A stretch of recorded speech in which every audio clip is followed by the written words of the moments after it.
Alright, so for today's video I'm going to go through everything you need to know to travel to the Philippines here in 2022. It's actually a really easy process to get over here. There's not a whole lot of paperwork stuff you need to do to get in here, but I'll go through all that in detail. So the first half of this video is going to be my trip over here, just like my regular kind of vlog, and the second half will be the informative part, all the paperwork you need and everything you need to know just to get into the country. So stick around to the end of the video if that's what you're after, but let's go. That pretty much sums up my time here in Australia. So I've been here for 5 weeks and it has rained just about every day since I've been here. I think there's been 6 really nice days since I've been here and I made the most of them. I was on Sammy's boat for a couple of them and outside enjoying them. But anyway, I cannot wait to get out of here.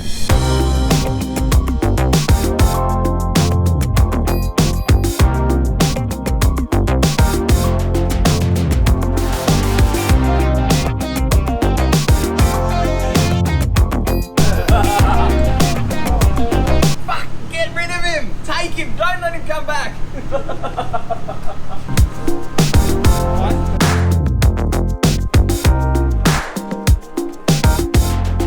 Man, I thought the airport was going to be basically empty, but it is so full. I've been in this line for an hour. I actually cut in the line behind someone. But I've been in this line for an hour and we've still got quite a fair way to go, if you can see behind me here. This is all the documentation and everything you need to show to get in. Pain in the ass.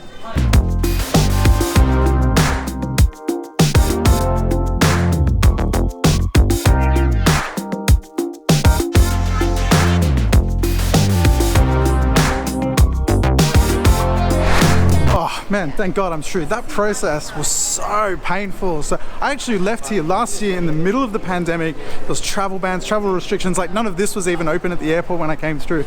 And it was considerably easier than that was just then.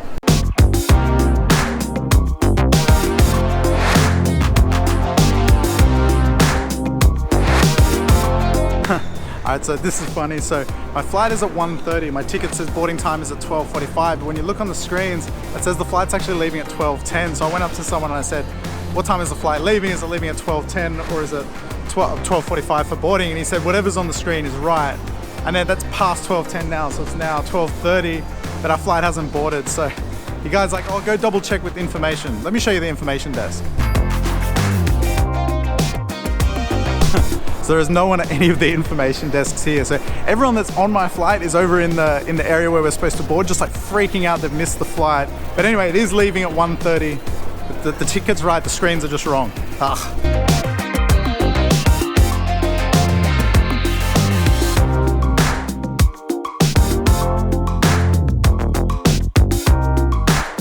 So I've just come for my standard pre-flight McDonald's. I always get McDonald's before I fly. It's safe, you know you're not going to have to go to the toilet 100 times throughout the flight. Junk food.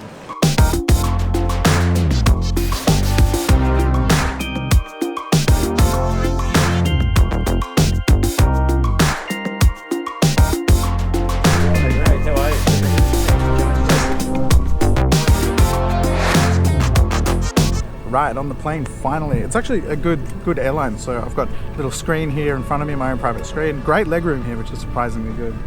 Anyway, finally getting ready to leave.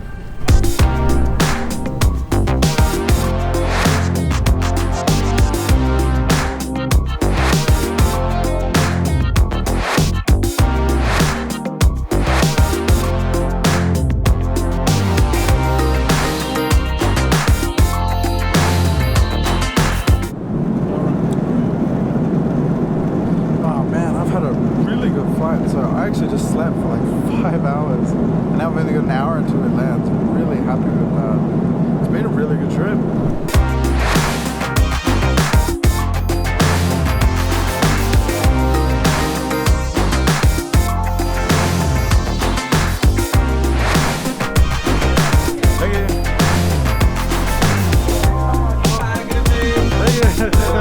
Hello. Yeah, we're here finally.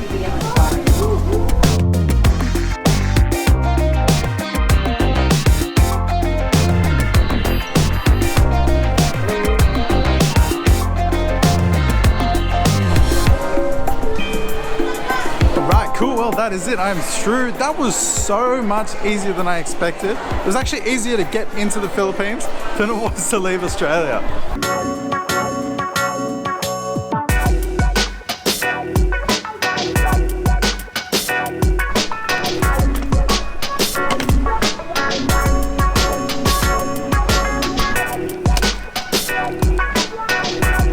Whew, thank God for that. I was like one of the last people to get my bag to come out. I was starting to freak out that my bag hadn't arrived. But anyway, all good.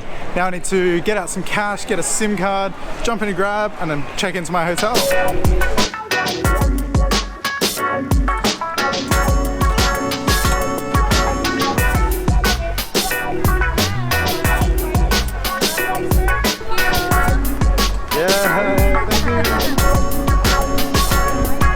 So my SIM card from these lovely people, $20 for like 100 gigs or something ridiculous.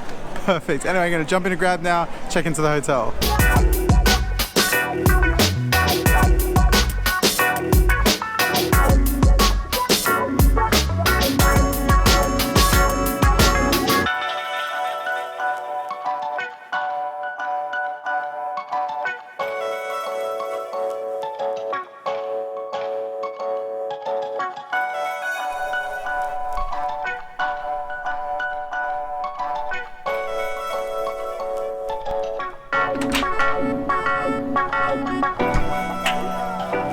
Right, so this is a look at where I'm staying. I've actually stayed in this condo before, so I was really looking forward to coming back here and staying in the same place. I'll give you a full breakdown. I'll give you a full tour of this a little bit later. I just thought it'd be good to show you around for now. All right, and now the informative part. So the first thing you're gonna need to do is organize your visa. So I did a visa on arrival. Many countries are now offering this. There's all that information available online of what countries are able to get visa on arrival. But being that I'm from Australia, that's actually one of the countries that's on the list. So I didn't need to organize a visa. I could just do it as normal, the visa on arrival. So as an entry requirement for the Philippines, you also need a flight out of here. So you just need to show that at the airport. I just had it on my phone, just the itinerary of the next flight out, and they were cool with that. Now, the next thing you need to be able to get on the flight at the airport is your vaccine certificate. I actually had the wrong vaccine certificate. It's supposed to have a little QR code. Mine says old, like I got this, I think a year ago when I first got vaccinated. So the new ones, they've got a QR code that they can scan at the airport. Obviously, they're different for each country. But anyway, in the end, they let me through with this one. They could see that I'm vaccinated, so that's the main thing they cared about anyway. When I got to the Philippines, they just glanced at it. They didn't actually need to scan any QR codes or anything. They just wanted to make sure that I was vaccinated. Now, the next thing you will need is insurance that has COVID cover. I use the same insurance company that covers me in Thailand. They're quite cheap. I think I pay around $40 a month for them. And that's an ongoing thing for me because I need it the whole time when I'm in Thailand anyway. But they're called Safety Wing. I really recommend them. They're great, especially for long term. They're definitely one of the cheapest options out there. I know it's very popular among travelers and nomads, so I'll leave a link for that below. The next thing you need to show is a negative COVID test within 48 hours of flying, which is actually kind of tight. So I went pretty much right on 48 hours before my departure time. They're really quick with getting the certificates to you these days. But basically all I needed was the negative certificate, and that's got a little QR code on it as well. And then the final thing you need to do is the One Health Pass, which is just comes on your phone. It's a little QR code and you show that on arrival. But basically it's a kind of like a health declaration. You need to do that 3 days before you fly or within the last 3 days before you fly. And it's just a few questions. It's an online thing. It takes about 5 to 10 minutes to fill out. And that's why they also double check, do you have all the correct documentation? So they do prompt you to see if you have the insurance and the negative COVID test and everything that you need to be able to fly. So that process was super easy. I got the QR code on my phone in a couple of minutes, and then that was it. That's the final thing I needed to do. Now the actual process of coming into the Philippines was actually quite easy. You would have seen in this video. I went to it's like a little booth set up near immigration, and you just need to show them the paperwork. They have the list there of everything that you need to get in, but that process was actually really quick and easy to get through. All right, well, I hope this was informative. If you have any questions, leave me a comment below. I may be able to help. I always find if you have any visa questions or anything like that, going into an embassy is the best way. So for me to get all this information, I just went to my local Philippine embassy and I walked in, told them what I wanted to do, and they basically gave me a little paper that had a checklist of all these things that I needed to do. Well, I've got a lot more content coming out. Daily videos are back, which is really exciting. So anyway, as always, thanks for watching. See you next time.